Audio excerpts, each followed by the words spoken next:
मासा बेलेवाडी येथे 50 गवत गंजा जळून खाक, शेतकऱ्यांचं मोठं नुकसान। मासा बेलेवाडी तालुका कागल येथे रात्री लागलेल्या आगीत सुमारे 50 गवत गंजा जळून खाक झाल्या। 40 शेतकऱ्यांचे सुमारे 6 लाखांचं नुकसान झालं। दुसऱ्या दिवशी सायंकाळी उशिरापर्यंत आग आटोक्यात आणण्यासाठी अग्निशामक पंप शर्थीचे प्रयत्न करत राहिले। शॉर्ट सर्किटने आग लागली असावी असा अंदाज व्यक्त केला जातोय। येथील ज्योतिबा मंदिराजवळ आंबोशे माळ नावाच्या जागेत गावातील शेतकऱ्यांच्या मोठ्या प्रमाणात गवत गंजा होत्या। रात्री 2:30च्या सुमारास आदमापूर यात्रा करून परत आलेल्या तरुणांना या मंदिराकडील बाजूला मोठी आग लागल्याचं दिसलं। त्यांनी त्वरित गावात अनेकांना मोबाईलवरून कळवले। हॉर्न वाजवत गल्ल्यातून दुचाकी फिरवल्या आणि ग्रामस्थांना जाग केलं।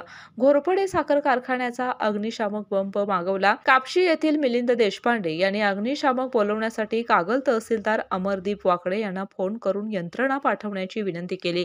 यामुळे रात्री आग आटोक्यात आली। याच वेळी पुढे आग लागू नये म्हणून शेतकऱ्यांनी जवळपास जाळ रेषाही करून घेतल्या आणि शेतकरी घरी परतले। मात्र आज दुपारी ऊन आणि वारा वाढताच धुमसणाऱ्या गवताने पुन्हा पेट घेतला। त्याची आग वाढत जाऊन जवळपासच्या 50 गवत गंजांना आग लागली। पुन्हा घोरपडे कारखाना, सदाशिवराव मंडलिक कारखाना आणि मुरगुड नगर परिषदेचे असे 3 अग्निशामक बंब आग आटोक्यात आणण्याचा प्रयत्न करत राहिले। मात्र सायंकाळी उशिरापर्यंत गवत गंजा जळतच राहिल्या।